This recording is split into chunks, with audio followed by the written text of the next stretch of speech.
Japan में तो नजला हो तो नाक के आगे सफेद कपड़ा बांध लेते हैं, पता है आपको? छोटा सा हल्का सा सफेद कपड़ा हल्के से धागे से बंधा होता है, आम फिरते हैं। हमारे मुल्क में बच्चा लगाने के लिए साथ लेके फिरते हैं लोग।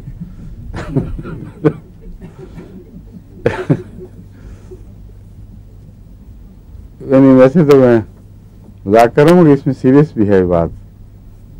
ये टेंडेंसी है हमारे मुल्क में, बाज़ बीमारियां जो लगने वाली हैं खुसूसन बच्चों के मामले में औरतें एहतियात नहीं करती। आजकल खसरा फैला हुआ है मसलन, उसमें और बाज़ और ऐसी बीमारियों में ज़रूर है एहतियात करनी लाजिम है, वरना वो पब्लिक मैनेज हो जाती है। हमारे रब्बा में एक दफ़ा खसरा फैला तो रुकता ही नहीं था, लोगों ने घर में एक दूसरे के जाना बंद भी कर दिया, फिर भी नहीं रुकता था। बड़ी वो मिस्ट्री बन गई थी कि किस तरह फैल रहा है। तो एक गुजरात की औरत होती थी, खातून, बहुत मोहम्मद चनपीजी अम्मा, बहुत वो नेक तबीयत, बहुत बुजुर्ग औरत, मगर बहुत सादा। वो एक दफ़ा हमारे घर आई, मेरी बच्चियों को बड़े से प्यार करके लगा के कहते, देखो खाम खा लोगों ने ये बनाई हुई ये बात, खसरा लग जाता है। मैं तो हर घर में गई हूँ, जहाँ बच्चों को खसरा लगा होता है मैं उसको गले लगाती हूँ, प्यार करती हूँ, फिर दूसरे घरों में भेजती हूँ, कुछ भी नहीं होता। तो फिर पता लगा कि वो जानवीर की अम्मा थी जो सारा खसरा लगा रही थी दुनिया को। अच्छा, जब शुरू करें फिर आज का सबक कौन सा है? आज कैलकेरिया काब शुरू कर चुके थे या खत्म करने वाले थे? खत्म करने वाले। अच्छा, अभी खत्म नहीं हुआ था? नहीं। हाँ, मुझे याद आ गया, किनारे पे पहुंचे हुए थे। जी जी। आखिर में नजर के मुताबिक बता रहे थे हुजूर, नजर धुंधला जाती है और केराटाइटिस वगैरह जो कॉर्निया की ईयर डिस्चार्ज लास्ट बताया था।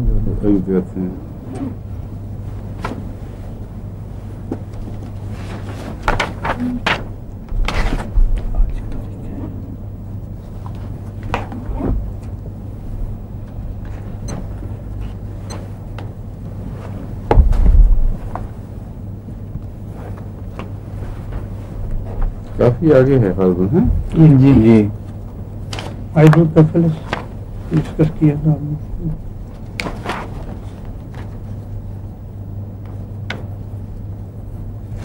हाइड्रोकेफेलिटिक कंडीशंस।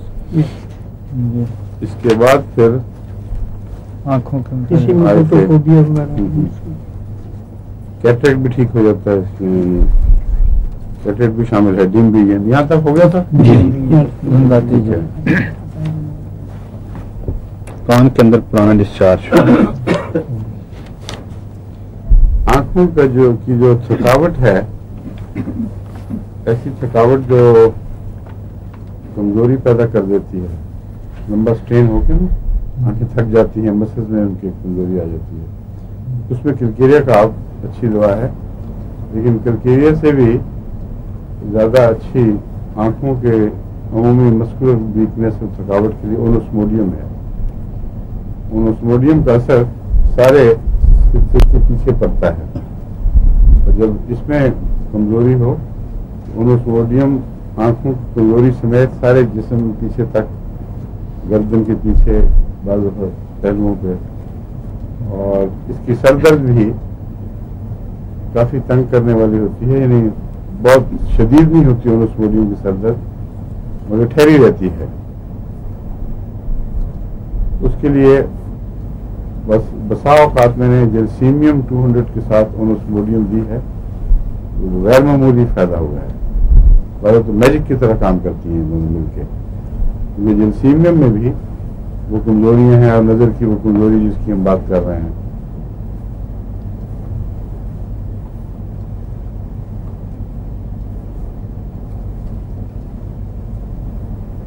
बाज़ दफ़ा तो बाज़ मौसमों की दर्दें होती हैं ऐसी अजीब सी कि बाज़ दिनों में सरदर्द में जो इसके पीछे की सरदर्द, ये सारी इलामतें, थका हुआ इंसान, आंखें में बोझ, इसमें जिस तरह वबा होती है उस तरह ये दवाएं मिलकर इकट्ठी काम आती हैं। मालूम होता है कुछ फिजा के अंदर कोई ऐसी पोल्यूशन होती होगी या कोई ख़ास असर जिसके नतीजे में वक्ती तौर पर ये आम तौर पर कमजोरी महसूस होने लगती है। तो इसमें जो क्रॉनिक हिस्सा है इसका, उसमें किलकेरिया का आप ठीक है। यानी ये जो है ना, ये ओनोस्मोडियम वगैरह, ये क्रॉनिसिटी से ज्यादा एक्यूट डिजीज के कुछ अर्सा ठहर जाने के लिए अच्छी है। सब एक्यूट स्टेज या सब क्रॉनिक स्टेज कह लें इसको। और किलकेरिया का आप गहरी है, ये लंबे असर को, बीमारी के लंबे असर को ठीक दूर करती है, काम की कैपेसिटी को ठीक करती है। और ये जो बात है वक्त लेती है, ये खास तौर पर हमेशा रखना चाहिए पेश नजर। जो ओनोस्मोडियम और जेलसीनियम है वो फौरन असर दिखाती हैं, किलकेरिया वक्त लेती है, जिसका मतलब ये है कि इसमें बीमारी गहरी, वो जो खुलियां हैं उनमें उतरी हुई है, और जब तक उनमें तब्दीलियां पैदा न कर दे उस तक ये असर नहीं दिखाएगी। आंख की, कान की मुख्तलिफ किस्म की बीमारियों में ये काम आ सकती है अगर बाकी इलामतें मौजूद हों, क्योंकि कान की जो पस और बदबू की इलामतें हैं ये इतनी ज्यादा दवाओं में हैं कि कान की बीमारी के अनमहदूद दायरे में रहते हुए आप किसी दवा की तशखीस नहीं कर सकते, क्योंकि सबकी मिलती जुलती होती हैं बीमारियां। बाज़ दफा बदबू की बाज़ खास किस्म की बदबू हैं जो निशान जो अलामत बन जाती हैं किसी दवा की, मगर उसके लिए बहुत लंबे तजुर्बे और इस महारत की जरूरत है कि इंसान दूर से भी तशखीस कर सके। मगर सबसे अच्छा तरीका ये होता है कि कॉन्स्टिट्यूशन पे चले जाएं। मरीज जिस दवा का मरीज कहलाता है, यानी जो कॉन्स्टिट्यूशन है उसकी, वही दवा काम में हर जगह काम आएगी। बल्कि मुझे याद है कैंट में एक जगह लिखा हुआ है कि कानों में तो सिवाय कॉन्स्टिट्यूशन के और कोई जरिया नहीं है पहचान का। हर किस्म की बीमारी में आप कॉन्स्टिट्यूशन की तरफ जाएं। अगर आप उसकी मरीज की कॉन्स्टिट्यूशन आर्सेनिक की है तो आर्सेनिक दें, अगर किलकेरिया की है तो किलकेरिया दें, वगैरह वगैरह।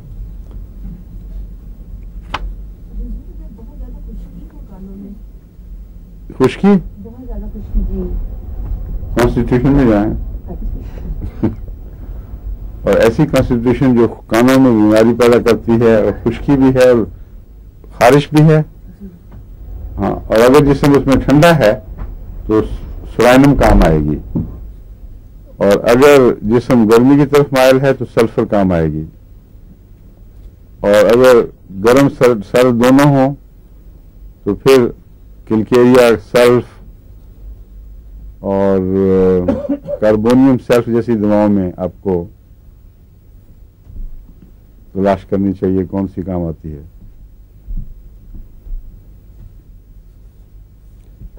पॉलिप्स इसमें बहुत होते हैं, मैंने बताया था ना आपको, इसलिए अक्सर इसमें ये बीमारियों इलामतों में लिखा होगा ब्रीथ थ्रू द नोज।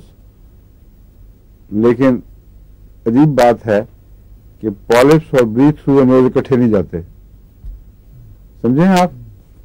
इसलिए ये कंट्राडिक्टरी इलामतें आई हुई हैं।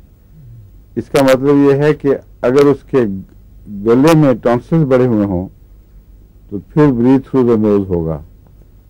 अगर नाक के अंदर वजूद बड़े होंगे तो फिर ब्रीथ थ्रू द नोज नहीं होगा, वो हो ही नहीं सकता। बल्कि ऐसे बच्चे का मुंह खुला होता है और कोई वालें भी टपकी हुई होती हैं। इसलिए आंखें बंद करके इलामतों पर नहीं, जो किताबों में लिखी हुई, नहीं जाना चाहिए। किसी एक मरीज को किसी खास बीमारी में देखा गया और उसकी बाज़ अलामत नोट करके डॉक्टरों ने दर्ज कर दी, और बाज़ दूसरी अलामतों में वो अलामतें बदल जाती हैं। इसलिए ये जो सतही अलामतें हैं इनके ऊपर आपकी तशख़ीस नहीं कर सकते।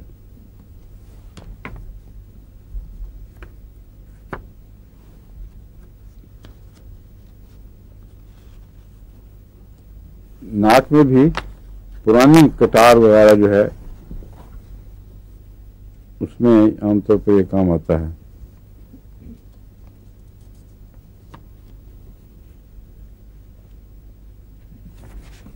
इसमें जो लॉन्गिंग है किलकेरिया में, वो भी एक अलामत है जिससे कुछ न कुछ पहचाना जाता है।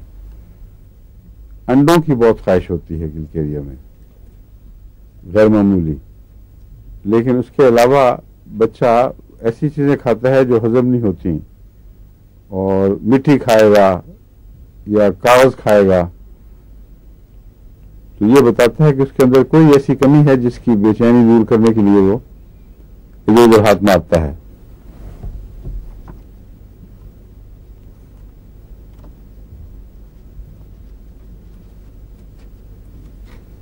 सल्फर की कॉन्स्टिपेशन आप जानते हैं, वही कॉन्स्टिपेशन अगर सल्फर से ठीक ना हो तो क्रॉनिक कॉन्स्टिपेशन में किलकेरिया भी एक बहुत अच्छी दवा है। क्रॉनिक कॉन्स्टिपेशन में मैंने देखा है सिलीशिया और किलकेरिया और बाद वेरेट्रम एल्बम, ये बहुत मुफीद साबित होती है। वेरेट्रम एल्बम ज्यादातर खुले असहाल के लिए काम आती है, और जहन ज्यादातर असहाल के साथ की तरफ, असहाल के बीमारी में इसकी तरफ जाएगा, वेरेट्रम एल्बम की तरफ। लेकिन बच्चों में खुसूसन सबसे जिद्दी कब्ज में अव्वल दिमाग में सिलीशिया आती है, और उससे ठीक ना हो तो वेरेट्रम एल्बम बहुत अच्छा काम दिखाती है। लेकिन अगर उसकी कॉन्स्टिट्यूशन किलकेरिया की हो तो फिर किसी और चीज देने की जरूरत नहीं, सीधा किलकेरिया दें। तो पहले इसको सल्फर कुछ देर दे के देख लें, इब्तदाई तौर पर सल्फर फायदा देगी, हो सकता है देगा नहीं, और वो फिर जल्दी फायदा देती है। फिर किलकेरिया शुरू करा दें। किलकेरिया में यह है कि चंद दिन के अंदर वो रफ्ता रफ्ता अंदर पेट में नमी पैदा होनी शुरू हो जाएगी, इजाबत नॉर्मल हो जाएगी। लेकिन इस किस्म की दवा नहीं है कि उधर दिया और उधर इजाबत हो गई, फौरी असर करने वाली नहीं है। इसलिए मैंने कहा पहले सल्फर ट्राई करें किलकेरिया पेशेंट पर, फिर बाद में उसको सल्फर किलकेरिया दें।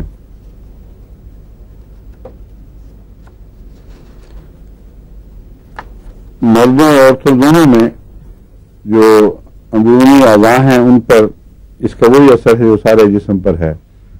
औरतों का रहम ड्रैग कर जाता है, नीचे की तरफ गिरने की टेंडेंसी पैदा हो जाती है, मसल में ताकत नहीं कि उसको संभाल सकें, और बाद दफा फिर ये प्रोट्रूजन हो जाता है इसका।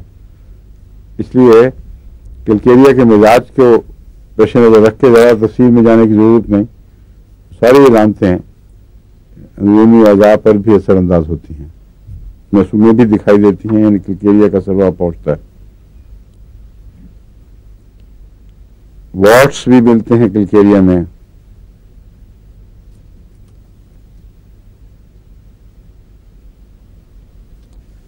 ये जो मेंस्ट्रुअल खराबियां हैं इसमें ज्यादातर बहुत लंबे होते हैं,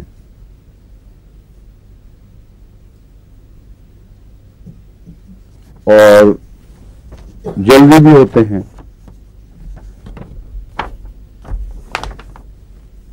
और बहुत ज्यादा भी। इस लिहाज से किलकेरिया ज्यादा खून आने में एक बहुत ही अहम दवा है। लेकिन ये मैं आपको याद दे रहा हूं कि ये बहुत गहरी दवा है, सिर्फ ये ब्लीडिंग नहीं रोकती, बल्कि अंदर जो पॉलिप्स हैं या और कई किस्म की वजूदें, सूजी हुई ट्यूमर्स वगैरह, उन सब की क्यूरेटिव है। इसलिए किलकेरिया को ऐसे केसेस में मैं किलकेरिया शामिल करके उसके साथ बाद और मिलती जुलती दवाएं हैं जो शामिल कर देता हूं, तो एक बहुत अच्छा नुस्खा बन जाता है। उसमें किलकेरिया काब है और र्यूमेक्स म्योरेक्स और सबाइना। ये 3 दवाओं का नुस्खा है जो मैंने बारहा इस्तेमाल किया है, और अगर इसका कतई तौर पर इल्म भी हो डॉक्टरी इलाज के थ्रू से, डॉक्टरी तशखीस के थ्रू से कि उसके अंदर ट्यूमर्स की टेंडेंसी पैदा हो गई हैं, फाइब्रॉइड्स पैदा होने शुरू हो गए हैं, तो उसमें भी ये काम करता है। और ज़्यादातर जो मौसर है वो किलकेरिया काब है फाइब्रॉइड्स को दूर करने में। इसका एक और नुस्खा भी मैंने इसी किस्म का बनाया, उसमें सिलिशिया इस्तेमाल करता हूं। अभी चंद दिन हुए हैं, मुझे अमेरिका से एक फ़ोन आया कि फ़लाँ शख्स बहुत बीमार है और किसी तरह ब्लीडिंग रुक नहीं रही और ख़तरा है कि अंदर कुछ और ना हो, डॉक्टर्स ऑपरेशन के लिए भी कह रहे हैं। तो मैंने फ़ोन पर फिर वहाँ बता दिया कि ये दवाइयाँ फ़ौरन शुरू करा दें, और परसों मुझे फ़ोन आया है और आवाज़ ही बदली हुई थी, वो कह मार रही थी मरीज़ा को, या ये कि बिल्कुल मौत के मुंह में जा चुकी थी कि बिल्कुल ठीक हूँ, कोई परवाह नहीं रही और अब मैं आराम से दिखाऊंगी डॉक्टर को, कोई जल्दी नहीं। लेकिन वो पहली आवाज़ और इस आवाज़ में ज़मीन आसमान का फ़र्क था।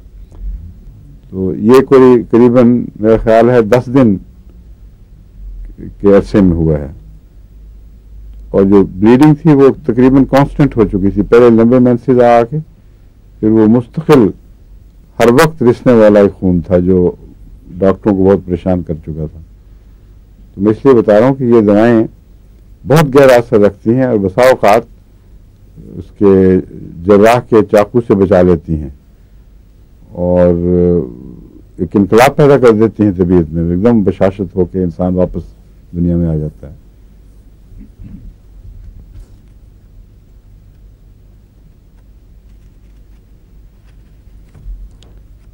लिकोरिया भी इसमें थिक होता है, ज्यादा पतला नहीं, लेकिन हर वक्त रिसने वाला खून भी, जैसा कि मैंने बयान किया है ना अभी, शुरू में तो मेंसेस लंबे होते हैं, फिर आहिस्ता आहिस्ता वो मुस्तकिल रिसने वाला एक खून सा बन जाता है। बहुत ज्यादा खुला ना भी हो तो दिन रात कुछ ना कुछ आता रहेगा, और इसका लिकोरिया भी इसी मिजाज का होता है। ऐसे मरीजों को जो किलकेरिया के हों, अगर एबॉर्शन की टेंडेंसी हो तो उसमें अभी किलकेरिया बहुत कीमती दवा है। इन बाज़ केसेस में मैंने किलकेरिया दी तो अजीब इतना जल्दी काम किया इसने, हालांकि जल्दी से मुराद नहीं कि आज और कल के दरमियान, कि 1 महीने के अंदर अंदर इसने इतना काम किया कि अगले मेंसेस की वजह से पहले हमल ठहर चुका था और फिर वो जारी रहा, उसको कोई प्रॉब्लम नहीं हुई। तो ऐसा मुअय्यन एक केस मेरे इल्म में है जिसमें मुझे भी तजुर्बा हुआ था कि इतनी जल्दी कैसे तब्दीली हो गई, क्योंकि बहुत पुराना केस था एबॉर्शन का। तो एबॉर्शन में भी जो टेंडेंसी है उसको दूर करने के लिए सही दवा का ज़हन में आना ये बहुत ही ज़रूरी है, क्योंकि हर दवा काम नहीं करती, छठा भी काम नहीं करता। एबॉर्शन में कुछ बाज़ मिजाज पहचानने पड़ते हैं, उनके मुताबिक अगर काम किया जाए तो खुदा के फल से बहुत इफेक्टिव होती है। एबॉर्शन में वो भी काम आती है फेरमफास, किलकेरिया और कालीफास। अगर अमूमी कमजोरी के नतीजे में होता हो, डेलिकेट मरीज हो, सेंसिटिव हो, अमूमी कमजोरी पाई जाता है, खून की कमी का भी रुझान पाया जाए, उसमें किलकेरिया फास, फेरमफास, कालीफास जो मैं एक टॉनिक के तौर पर रहम के हमल के दौरान दिया करता हूँ, उसमें ये देखता हूँ, एहतियात किया करता हूँ कि मुसलसल सारा अरसा ना खिलाई जाए, बल्कि ऑफ एंड ऑन, कभी खिलाई फिर रुक गए फिर खिलाई तो कोई नुकसान नहीं होता। बच्चा भी सेहतमंद रहता है और माँ भी सेहतमंद रहती है, और अमूमी कमजोरी से जो हमल गिरने का रुझान है उसमें ये रोग पैदा हो जाती है। दूसरी चीज जो इसकी मददगार है वो कोलोफाइलम है। कोलोफाइलम भी बहुत अच्छी है, लेकिन अगर उसके साख्त मरीज की कैलकेरिया कार्प की हो, वही नक्शा जो आपके जहन में पहले मैं अच्छी तरह काम करने की कोशिश कर चुका हूँ। फ्लैबी, मोटापे की तरफ, पेट खुसूसन आगे बढ़ा हुआ, पेल कंप्लेक्शन, सेलो कंप्लेक्शन और जल्दी थक जाना, इस किस्म की बहुत सी बातें हैं जो पूरे मरीज के नक्शे में आती हैं। ऐसा मरीज हो तो बगैर मजीद गौर किए पहले कैलकेरिया देनी चाहिए, फिर दूसरी दवाएं।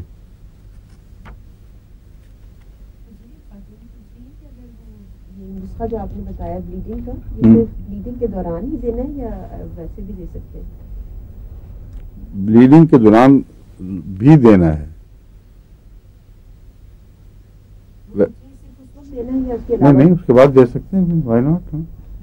बल्कि जरूर रखना चाहिए कुछ अर्सा जारी, वरना हो सकता है पूरी तरह बीमारी को शफा न हुई हो और जल्दी फिर बाद वापस भी आ जाती है, क्योंकि कैलकेरिया की बीमारियां अमूमन लंबे अरसे के जहरों वगैरह के जमा होने के नतीजे में पैदा होती हैं, जो असाब में तब्दीलियां पैदा कर देती हैं, उज़लात में तब्दीलियां पैदा कर देती हैं। इसलिए इसमें क्योर होने के बावजूद ज़रूर बाद में जारी रखना चाहिए। इसको फ़ौरन बंद नहीं करना चाहिए, बल्कि इसी असूल पर कि कभी छोड़ दिया कभी जारी रखा, लेकिन वक्तन फ़वक्तन इसको देते रहना चाहिए कुछ अरसे। और अगर कैलकेरिया को बीमार के ठीक होने के बाद 6 महीने भी दिया जाए तो नुकसान कोई नहीं है, मगर उसी असूल पर कि कभी छोड़ दिया कभी दे दिया, कभी छोड़ दिया कभी दे दिया, फिर वो उसको बूस्ट करता रहेगा नेक असर को।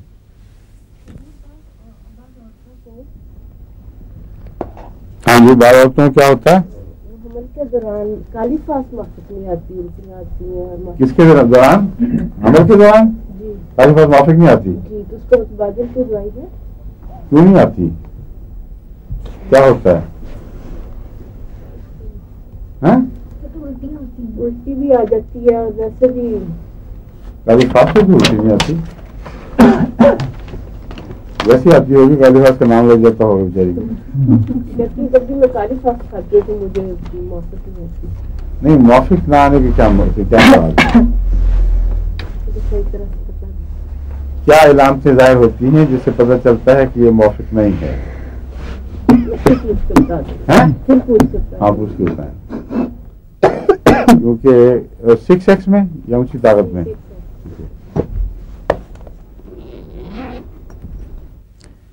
खांसी में भी प्रोलॉन्ग होना और फिर ब्लड का मिक्स होकर स्पिटिंग ऑफ ब्लड वगैरह, ये सारी चीजें कैलकेरिया के अंदर दाखिल हैं।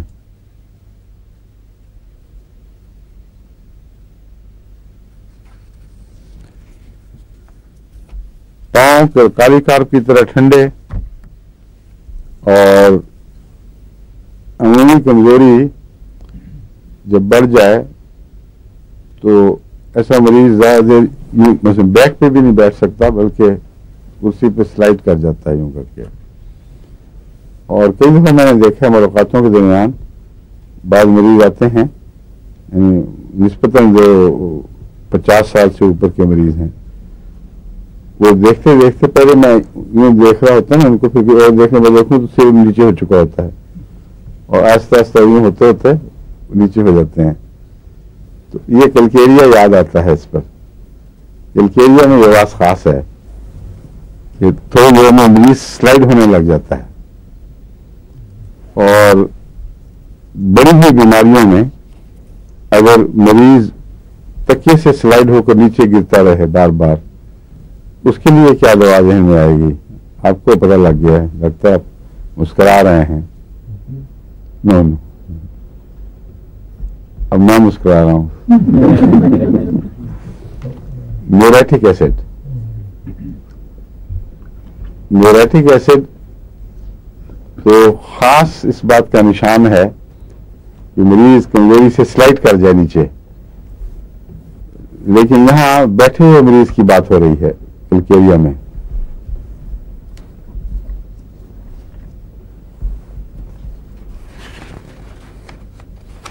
आपने सुनाया था कि एक काली खाद देने से, काली फॉस्फोरस देने से पोटेशियम की जाती है, कैल्शियम की जाती है, उससे ब्लड वाले चेक करने की जरूरत होती है? ये तो कहीं नहीं पड़ी जरूरत, क्योंकि ज्यादती का खतरा अमूमन लो पोटेंसी में होता है, प्रूविंग हो जाती है उसमें, इसमें इतनी जल्दी प्रूविंग नहीं होती। और दूसरे मैंने बताया ना कि लंबा अरसा देने से पहले ये देख लेना चाहिए कि फायदेमंद है कि नहीं, और अगर फायदेमंद है, बीमारी गहरी है, तो फिर ऑफ एंड ऑन देंगे। जब तक बीमारी मौजूद है या उसका रुझान मौजूद है, ये प्रूविंग नहीं करेगी। ये हर दफा जब वो प्रूविंग करने की कोशिश करती है तो जिसम उसके खिलाफ रद्द-ए-अमल कर देता है, क्योंकि बीमारी मौजूद है। अगर कोई बीमारी मौजूद ना हो तो फिर ये जच करती है जिस्म को और फिर प्रूविंग होती है। ये नहीं हर दवा नहीं जो प्रूविंग करती है इस तरह करती है।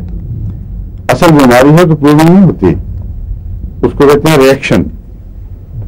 वो बज़ाहिर लगता है कि बीमारी एकदम भड़की है, लेकिन जिस्म उसके नतीजे में उसको ज्यादा अच्छी तरह काबू करता है और जाग उठता है उसके खिलाफ। ये प्रूविंग नहीं है, इसलिए क्रॉनिक केसेस में कभी भी प्रूविंग नहीं हो सकती, क्योंकि वो जिस्म को जगाती है और जब जगाती है तो जिस्म उसके खिलाफ रद्द-ए-अमल करता है। समझे?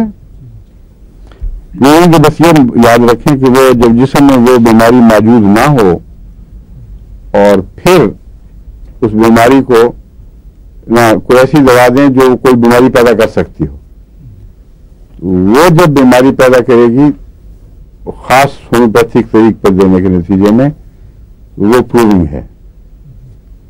और ये खतरनाक नहीं है, सिवाय इसके कि बहुत बेवकूफों की तरह बहुत लंबा अरसा प्रूविंग करवाई गई है। जैसा कि मैंने बताया था, बाज़ दफा इसके नतीजे में गहरी बीमारियां भी पैदा हो सकती हैं, लेकिन जब प्रूविंग शुरू हो तो उसी वक्त उस दवा को रोक लेना चाहिए।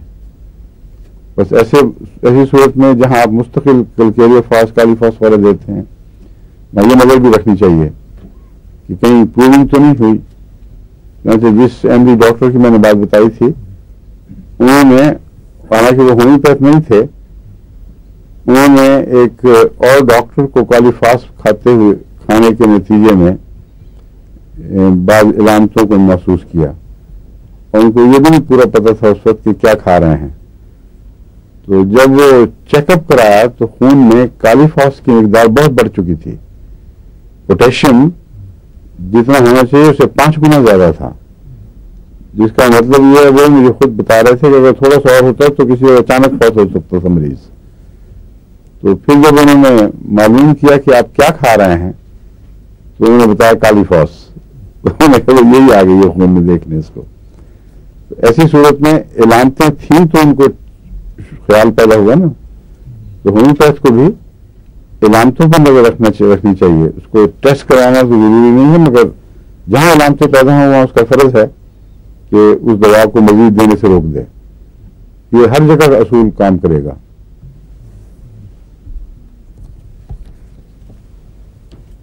अब कार्ब के ऊपर हम चल रहे, मैंने बताया था कि कार्बन के और कैलकेरिया के मुख्तलिफ कंपाउंड्स में आपको समझाऊंगा, ताकि ये मिलते जुलते हैं बहुत से, लेकिन उनमें तफरीक करने की अहलियत भी जरूरी है। वरना अगर आप बार बार तफरीक के पहलू से मुताला नहीं करेंगे तो आपको कुछ समझ नहीं आएगी क्या चीज देनी है। अब कार्बोनियम सल्फ की बात करते हैं।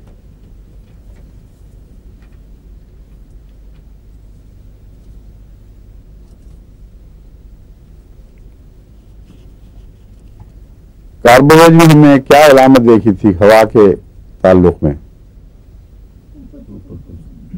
नहीं, अंदर की हवा ने बात की हुआ।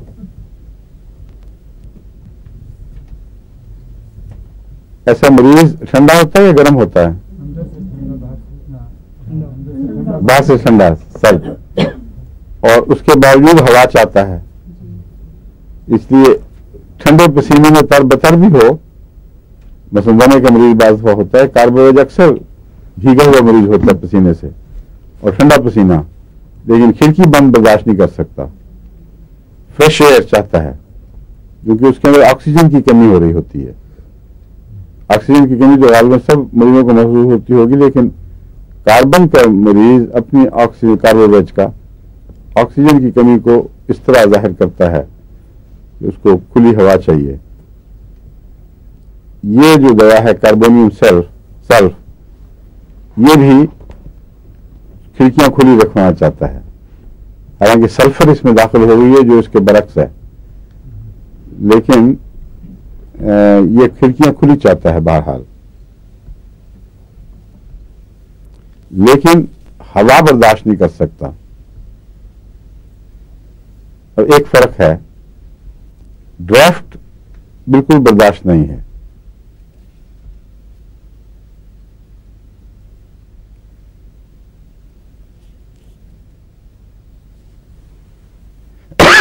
Sorry, weakness and suffocation from ascending stairs, ये बहुत दवाओं में है, इसलिए कोई खास अलामत नहीं है। कार्बोवेज में भी है और बहुत सी आर्सेनिक, कोका, कैलकेरिया काप, सब में ये अलामत पाई जाती है कि सीने चढ़ते वक्त खास तौर पर बोझ पड़ता है। अगर ये बोझ स्टर्नम के ऊपर मुंतकिल हो और ज्यादा वहां महसूस हो तो फिर चेक करवाना चाहिए कि ये प्री एंजाइनल सिम्टम भी हो सकती हैं। और अगर अमूमी बोझ है तो जरूरी नहीं कि दिल का हो, बाज़ दफ़ा तमाम मस्कुलर सिस्टम की कमजोरी से, बाज़ दफ़ा दम की कमजोरियों के, फेफड़ों की कमजोरी से, मैदे की खराबियों से, ये सारी अलामतें ज़ाहिर होती हैं। इसलिए ये एक तफरीक करने वाली कोई अलामत नहीं है, लेकिन इसमें तफरीक करने वाली अगर अलामत यह है, एक जायद बात कि नहाने से तमाम सिम्टम्स खराब हो जाती हैं इसकी, कार्बोनियम सल्फ की। बाद लोग नहाने से फ्रेश महसूस करते हैं, बाद बीमार भी हों, थके हुए हों तो कहते हैं गर्म पानी का गुस्से ले लें तो कुछ रिलीफ हो गया। यहां गर्म सर्द की बहस नहीं है, नहाने से उसको तकलीफ बढ़ जाती है। ये क्यों है? कौन सा एलिमेंट इसका रिस्पॉन्सिबल है, कार्बन का कि सल्फर का? क्यों? हाँ, ये ठीक है। सल्फर के मिजाज में ये बात है कि नहाने से एवर्शन, और उसकी ये नहीं देखते कि नहाने के बाद तबीयत खराब, जरूर तबीयत खराब होती है, लेकिन नहाने से एवर्शन पाई जाती है। और इस कॉम्बिनेशन में आके एवर्शन नहीं आती, लेकिन नहाने के बाद तकलीफ बढ़ती है। तो ये बारीक बारीक फर्क जहन में रहने चाहिए। इन दोनों का नहाने से ताल्लुक है, लेकिन दोनों के असरात अलग अलग तरीके पे ज़ाहिर हो रहे हैं। सल्फर में एवर्शन के तौर पर उससे नफरत या घबराहट हतल मौजूद ना ही है तो बेहतर है, कुछ अफीमीपन पाया जाता है इसमें। लेकिन कार्बोनियम सल्फ में नहाने के बाद तकलीफें बढ़ जाती हैं, इसलिए इल्म के मुताबिक मरीज फिर बाज़ दफ़ा अवॉइड करता है नहाने को।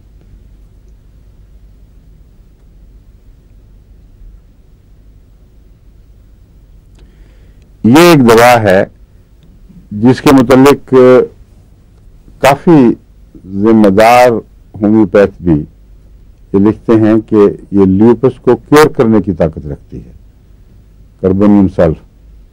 इसलिए ल्यूपस में इसको एमडी डॉक्टरों को खास तौर पर याद रखना चाहिए और बाकायदा उनका रिकॉर्ड रख के उसके अगर अच्छा कोई ऐसा मरीज हो जिसका वाकया शफा का अल्लाह ताला के फजल के साथ नुमाया हो तो वो मुझे भी लिखें, फिर बताएं किस तरह दी थी, किस ताकत में दी थी, उस ल्यूपस की किस्म क्या थी, उसकी क्या अलामतें थी। उसमें फिर हम देखेंगे कि इसको किन मौक़ों पर ल्यूपस में देना चाहिए। लेकिन कहीं मैंने किसी किताब में ल्यूपस के हवाले से इसकी जो तंज़ीही अलामतें हैं, यानी इसको अलग करने वाली, वो नहीं देखी।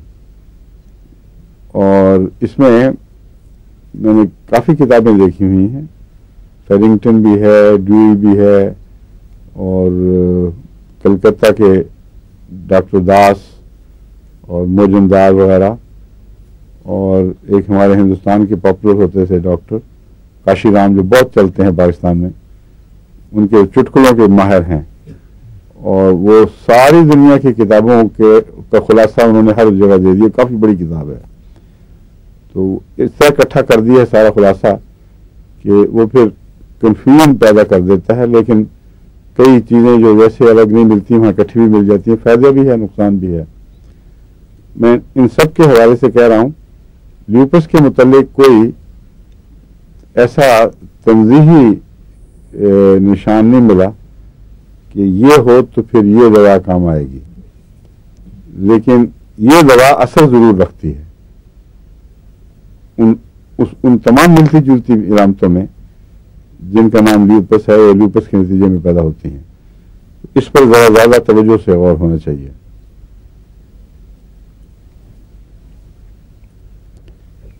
कैंसर की ग्रोथ रोकने में भी कैलकेरिया सल्फ काफ़ी मुफीद पाई गई है।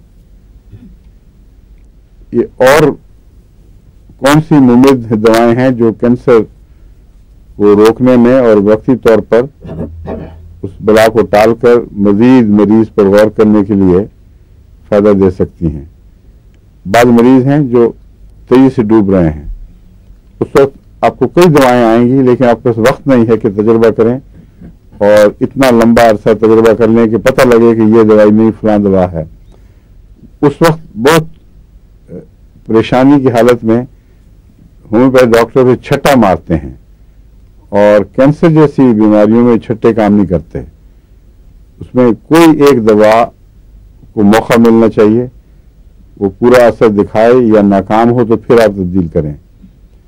तो वक्त लेने की खातिर जो दवाएं मुफीद हैं उनमें एक दवा कैलकेरिया सल्फ है। और कौन सी दवाएं हैं, किसी को याद है?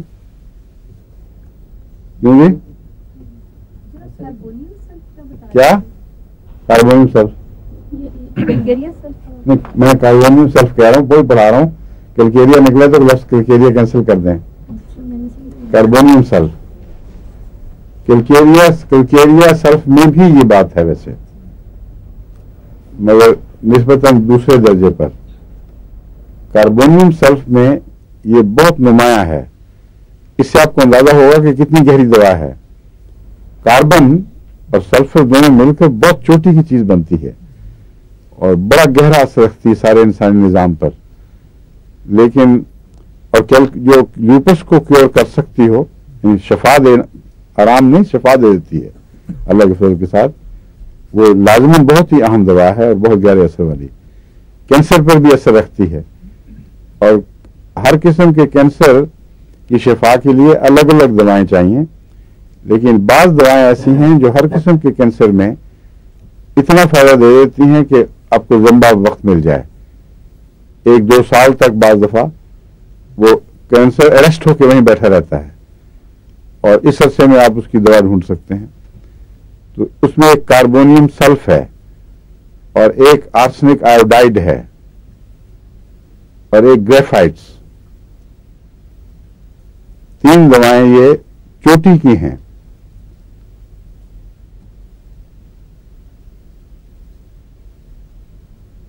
और स्किन का कैंसर जो है उसमें पैरोजेनिम भी मुफीद है और सोराइनम भी।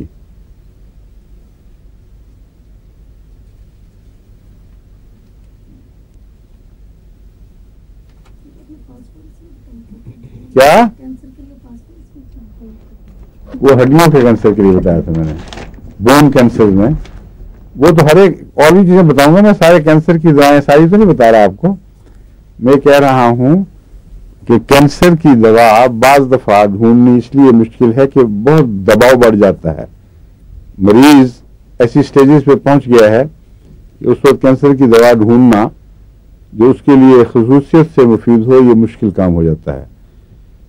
ऐसे वक्त में अगर आपने ऐसी दवा ढूंढनी हो जो कुछ इतना फायदा दे दे कि मरीज की बिगड़ती हुई हालत रुक जाए, उसको कुछ सुकून मिल जाए और लंबा अरसा मिल जाए आपको गौर फिक्र का, तो उसमें कार्बोनियम सल्फ, आर्सेनिक आयोडाइड और ग्रेफाइट्स ये नुमाया असर दिखाने वाली दवाएं हैं और इनकी आपस में तफरीक करना मुश्किल नहीं है, क्योंकि मरीज से सवाल ज्यादा किए बगैर ही ग्रेफाइट्स का एक मरीज अपनी एक शख्सियत रखता है। इसका कार्बोनियम सल्फ का मरीज भी, अब पढ़ेंगे तो आपको समझ आ जाएगी, उसकी अपनी एक शख्सियत है। और आर्सेनिक आयोडाइड के मतलब मैं पहले तफसील से बता चुका हूं। तो ये तीनों काम आ सकती हैं। जहां कुछ पता ना लगे वहां आर्सेनिक आयोडाइड से शुरू करें, क्योंकि आर्सेनिक आयोडाइड के मुतालिक मैंने आपको बताया था, पढ़ा चुका हूं आपको ये आयोडाइड की बातें की थी। आयोडाइड अगर मैंने बताई तो इसमें बहुत चीजें मिलती जुलती होंगी तो आप कंफ्यूज हो जाएंगे। मैंने अजनी आपको याद नहीं रहा, मैंने बताया था कि आर्सेनिक आयोडाइड में तफरीक करने वाली इलामतें हासिल ढूंढना बहुत मुश्किल काम है, और इसमें तकरीबन सारी ही आर्सेनिक की और आयोडाइड की इलामतें पाई जाती हैं। और इसलिए जहां इश्तबाह हो वहां बेहतर है कि आर्सेनिक आयोडाइड दे दिया जाए। या मैंने ये कहा था, या इससे पहले ये कहा था कि पहले आर्सेनिक की इलामतें अगर हैं तो आर्सेनिक से टैकल करें मरीज को, अगर आयोडीन की इलामतें हैं तो आयोडीन से टैकल करें, और अगर ये दोनों फेल हो जाएं तो फिर आर्सेनिक आयोडाइड काम दिखाएगा। ये इतना हिस्सा मैं बता चुका हूं। तो अगर आपको आर्सेनिक की इलामतें पता हैं तो फिर आर्सेनिक आयोडाइड की भी अक्सर इलामतें पता हैं। अगर आयोडीन की इलामतें पता हैं तो तब भी इसकी बहुत सी इलामतें पता हैं, लेकिन इसको दोबारा फिर इंशाल्लाह देखेंगे, क्योंकि दवा बहुत ही मुफीद है। और अंतड़ियों वगैरह के कैंसर में भी आर्सेनिक आयोडाइड ये रिस्ट्रिक्टिव असर बहुत अच्छा दिखाती है। अच्छा, इसमें कार्बोनिल सेल्फ की बात कर रहा था। ल्यूपस याद रखना डॉक्टर साहब ने, क्योंकि ये मुश्किल चीज है और आपके पास आते रहते होंगे केसेस। अच्छा, और अमेरिका में ज्यादा है ल्यूपस। अमेरिका में जो रिसर्च हुई है उससे पता चलता है कि सबसे ज्यादा incidence of lupus Afro American में है, ये वजह हो सकती और उनमें भी खवातीन में ज्यादा है। जी, ठीक है कि नहीं बात? बिल्कुल। हाँ, तो वहां ज्यादा जो एमडी डॉक्टर सुन रहे होंगे ये प्रोग्राम, उनको वहां तवज्जो करके तजुर्बा करना चाहिए।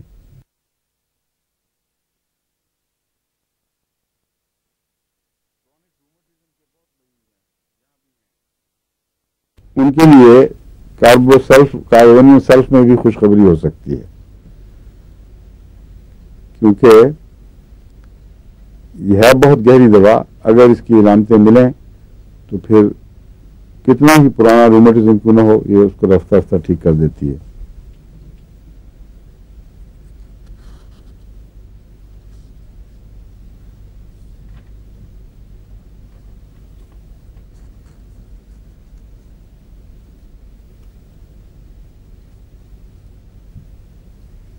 सल्फर तो है बहुत गर्म दवा, और कार्बन है बहुत ठंडी दवा है। ठीक है ना, कार्बन में हमेशा सर्दी पाई जाएगी। तो सिवाय इसके कि अंदरूनी गर्मी हो या स्पॉट्स पे गर्मी हो। कार्बन के मिजाज दोबारा आपको बता दूं ताकि आपको कार्बन के सारी दवाएं इस हवाले से खूब याद रहें कि कार्बन में बैरूनी सर्दी अमूमन सब में पाई जाती है।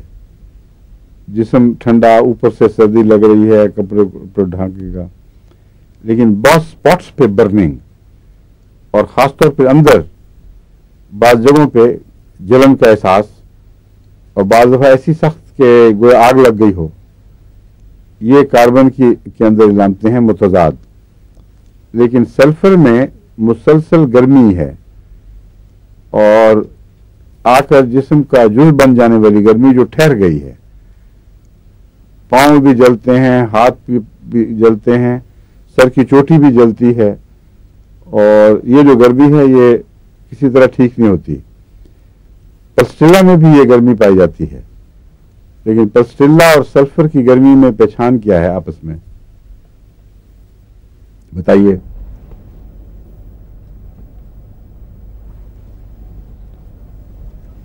क्यों जी डॉक्टर साहबान? वैसे डॉक्टर साहबान से पूछूं अब मैं। जाहिर ओपन है पल्सडिल्ला में खास तौर पर।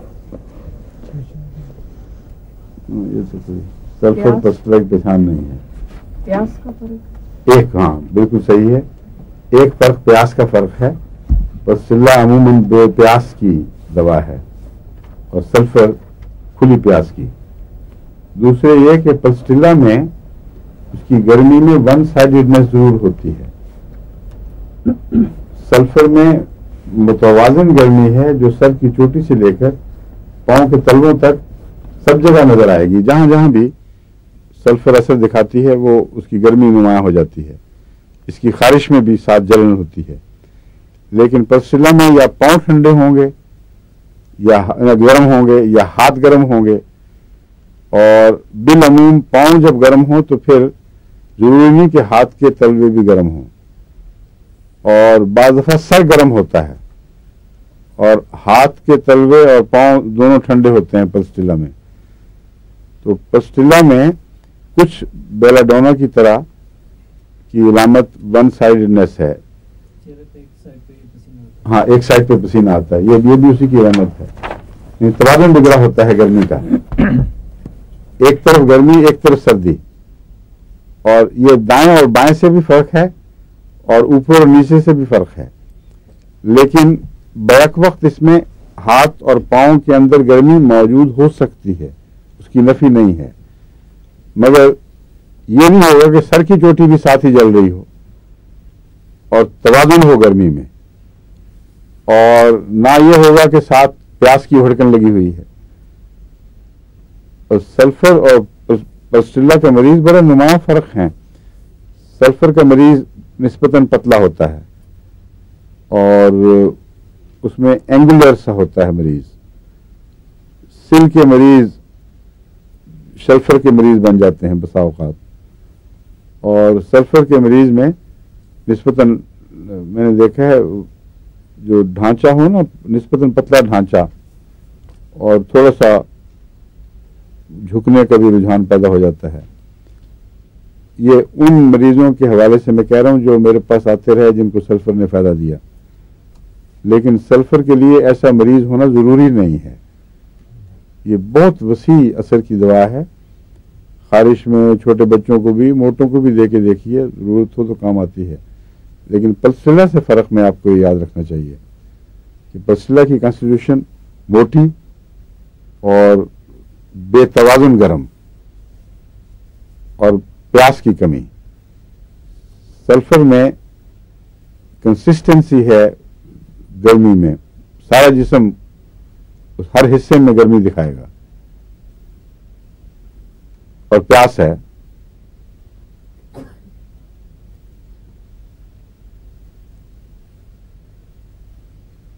पस्टिल्ला की कब्ज भी एक अजीब सी कब्ज है कि वो पेस्टी स्टूल होगा और कब्ज होगी। बाज दफा कब्ज होती है, अक्सर कब्ज होती है तो खुश्क इजाबत होती है, बाज़ दफा लार्ज इजाबत हो जाती है खुश्की की वजह से या बाहर निकालने की ताकत में कमी की वजह से। तो जो लार्ज इंटेस्टाइन है उसमें फजूला जमा हो के तो काफ़ी प्रॉब्लम बन जाता है, मुश्किल बन जाता है मरीजों के लिए। ग्रेफाइट्स में भी इस किस्म का फजूला होता है, और सल्फर में भी बसाव का बाज़ दफ़ा, ब्राउनिया में भी।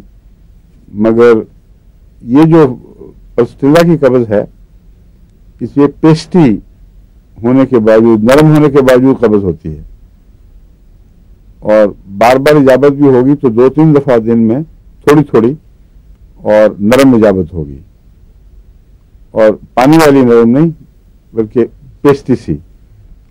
उसमें लेस भी होती है बसा औकात।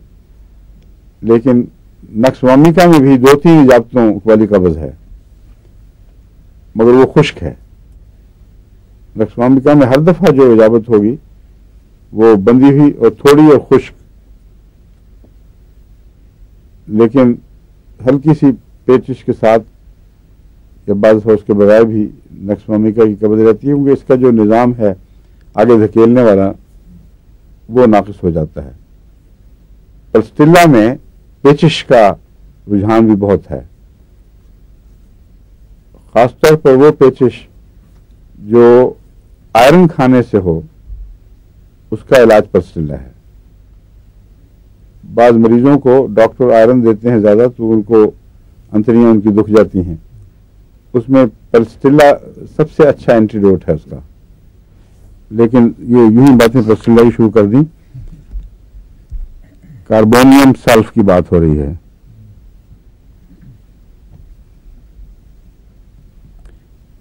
सर्दी से इसको नफरत है,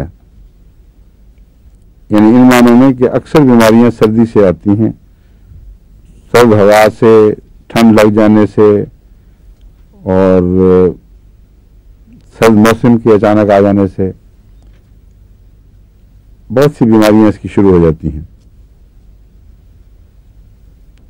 पांव को अगर सर्दी लगे तो बहुत जल्दी ये मरीज बीमार होता है, इसलिए पांव को खासतौर पर सर्दियों में इसमें ऐसे मरीजों को गर्म रखना चाहिए, जुराबें पहन के रखना चाहिए। ये औरतों में टेंडेंसी है कि वो बाज़ दफ़ा अपने भी और बच्चों के भी ज़रा सा मौसम में गर्मी आए तो कपड़े कम कर देती हैं और जुराबें उतार के सुबह नंगे पांव फिरती हैं घर में। वो बीमारी को दावत देने वाली बात है और कई जो ऐसी कर रही हैं हमारी मेरी शागिर्दिनें यहाँ, वो इस वक्त हंस रही हैं अपने ऊपर कि हम भी ऐसा ही करती हैं। तो ये एहतियात करनी चाहिए। उस वक्त कुछ भी नहीं, मज़ा आ रहा होता है कि ठंड नंगे पांव फूट फिर रहे हैं, लेकिन वो बीमारी को दावत देना, शाम तक कोई ना कोई लग जाए, कोई और तकलीफ शुरू हो जाएगी।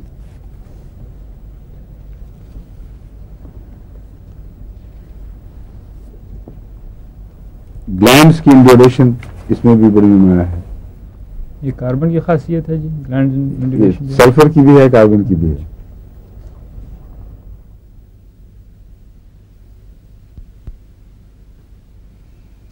मेंस्ट्रुएशन के लिए कोई इसकी तंजीही इलामत नहीं है, क्योंकि पहले भी बाज़ दफ़ा बढ़ती हैं तकलीफें, बीच में भी, बाद में भी, इसलिए इसको छोड़ देना चाहिए। बाद इसकी इलामतें आर्निका से मिलती हैं। जिस तरह आर्निका में चोट खाई हुई दर्दें जिस्म में महसूस होती हैं हर सारे जिस्म में, वैसी ही चोट खाई हुई दर्दें कार्बोनियम सल्फ में भी मिलती हैं।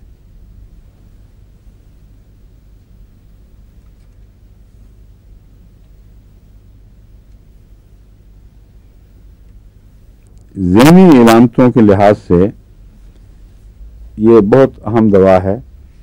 एक तो ये एक्साइटेबल मरीज होता है, किलकेरिया सल्फ वाला मरीज एक्साइटेबल होता है, डल नहीं है।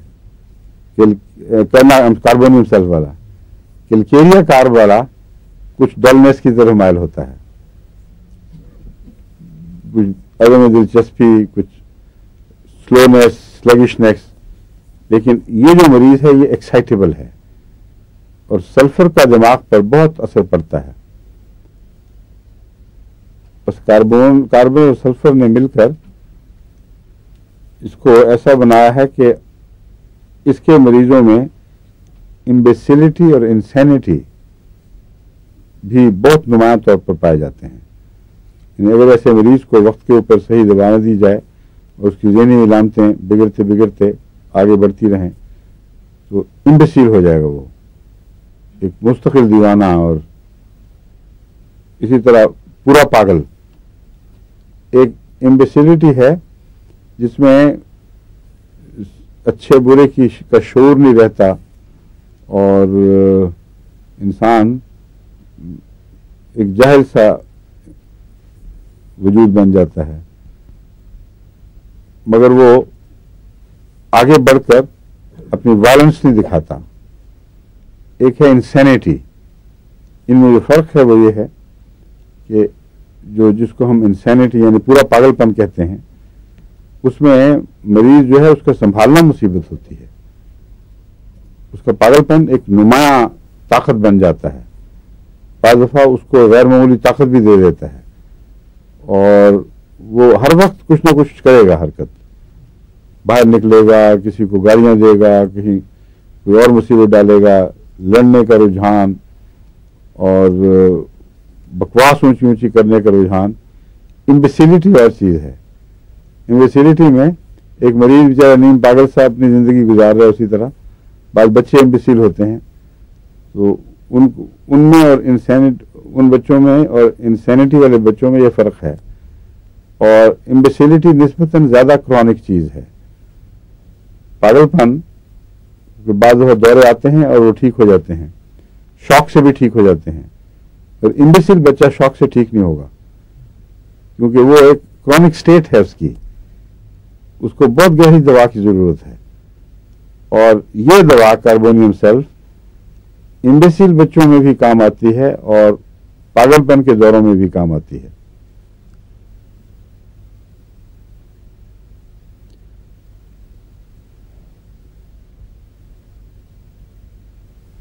जंप्स आउट ऑफ विंडो मसलन एक इलामत पाई जाती है, वो इसमें भी है, बगैर दवाओं में है कि अपने खोटे खरे की तमीज़ न सिर्फ उठ जाती है बल्कि एक रुझान, अपने आप को हलाकत में डालने का रुझान, ये इसमें बहुत हो जाता है। बाज़ दवाएं ऐसी हैं जिनमें दूसरे को हलाक करने का रुझान पैदा होता है और वो रुझान जो है वो बाकायदा खतरा नहीं बनता, वो ऐसे मरीज के लिए एक खौफ के नतीजे में पैदा होता है। मसलन किसी करीबी को मैं कत्ल कर दूं और कोई आए, ज़रा सा आए तो मैं उसको जान से मार दूं, या अचानक ऐसा अजीज जिसके से मोहब्बत भी हो उसके मतलब ये ख्याल आए कि मैं ऐसे कत्ल कर दूं। इस किस्म के जो गैर मुतवाज़िन ख्यालात हैं वो पागलपन के नतीजे में नहीं बल्कि पागलपन की पहली इलामतों के तौर पर ज़ाहिर होते हैं। ऐसे मरीज को अगर ना संभाला जाए तो हो सकता है वो इंसेन हो जाए, और जब इंसेन हो जाए ये मरीज तो फिर वो जो ख्यालात उठते थे जिनको वो दबाता था और जिनसे डरता था, उन ख्यालात पर फिर अमल भी शुरू कर देता है और ऐसे मरीज को फिर जंजीरों से बांधना पड़ता है। तो बहुत सी ऐसी इलामतें हैं जो सेहतमंद लोगों में भी दिखाई देती हैं। बाद ऐसी अजीब सी उसकी अंदरूनी कैफियत हैं जो नॉर्मल आदमी में नहीं होनी चाहिए। वो उनसे डरता है, खौफ खाता है, उनको दबाता है और बाज़ दफ़ा अपने आप को हल्कान कर लेता है कि मैं क्या, मेरे दिमाग में क्यों आ रहा है। और अगर वो अपने अंदर ही रखे तो कोई बैद नहीं कि वो दब दब के फिर आस्ता आस्ता पागलपन की तरफ आगे बढ़ जाए। और अगर बताए तो सिर्फ नफ्सियाती इलाज नहीं है, होम्योपैथिक में ऐसी दवाएं हैं जो इस रुझान को रोकती हैं। और कार्बोनियम सल्फ के मुतालिक मैंने बताया है, इसमें जब ये बीमारी आगे बढ़ती है तो एक ख़ास इसका रुझान यह है कि मरीज़ छलांग लगाकर बाहर अपने आप को हलाक करने की कोशिश करता है। ऐसे मरीज़ के लिए खिड़कियाँ, खुलने वाली खिड़कियाँ ख़तरनाक हैं। और जो इम्बेसिल्स हैं इनमें से वो वेकेंट लुक्स के साथ बस बैठे एक चीज़ देखते जा रहे हैं। जो पागल हैं उनमें वायलेंस पाई जाएगी। जो इम्बेसिल्स हैं वो मसलन एक किताब है यूँ करके तो उसको देखी जा रहे हैं, किसी और चीज़ पर नज़र डाली है उस पर देखी जा रहे हैं, क्या सोच रहे हैं कुछ नहीं पता, लेकिन गौर से नज़र देखें तो सोच है ही नहीं। असल में किसी एक तरफ ठहर गए हैं और गौर फिक्र नहीं है, बल्कि गौर फिक्र की नाताकती की वजह से कोई मंजर बदलने की तवज्जो पैदा नहीं होती। जिस मंजर पर नजर ठहर गई पड़ी रहे वहां, उससे फर्क ही नहीं पड़ता। डैंड्रफ का लिखा हुआ है इसमें, मगर डैंड्रफ तो बहुत पाई जाती है। बाल झड़ने का लिखा हुआ है, लेकिन वो भी बहुत सी दवाओं में पाया जाता है। और आईलिड्स की बीमारियां, इसमें ये बहुत अच्छी चीज है। आंखों में पहचानना मुश्किल होता है अमूमन, क्योंकि थोड़ी सी जगह में अक्सर मिलती जुलती इलामतें हैं। हर मरीज जो आता है अगर उसको वक्ती तौर पर नुकसान, लेक्रीमेशन होगी, आंखों में सुर्खी पाई जाएगी, और आंखों का इलाज महज आंखों की इलामतों से मुश्किल है। इसका भी कान वाला केस है। अगर आपको कान की तरह आंख वाले मरीज का कॉन्स्टिट्यूशन मालूम हो तो फिर बहुत आसान है। अगर ना हो तो बास टकसाली की दवाएं इस्तेमाल करनी पड़ती हैं। उनमें एक यूफ्रीजिया है, टकसाली की दवाएं जो चलती हैं। एक ज़्यादा गहरी सूरत में एल्यूमिना भी है, एल्यूमिनम भी है, और वो है एक और दवा आपको बताई थी, हैं? नहीं, वो आंख के लिए नहीं, कान के लिए थी, अभी मुझे याद आ जाएगा। एक ये भी है कार्बोनियम सल्फ, समझे हैं? वो जिसको मैंने कहा था उसके आंखों की बवासीर कह देते हैं लोग उसको, वो दवाई में बवासीर के लंबे अरसे ठहरने और नीले होने की टेंडेंसी पाई जाती है। ज़हन से इसको नाम उतर गया उसका, आ जाएगा थोड़ी देर, अगली कल की मीटिंग में याद आ जाएगा, ठीक है? अब मुझे जसवाल साहब बता रहे हैं कि हमारा वक्त खत्म हो गया है। नहीं, ठीक है? अच्छा, अस्सलाम वालेकुम, खुदा हाफिज।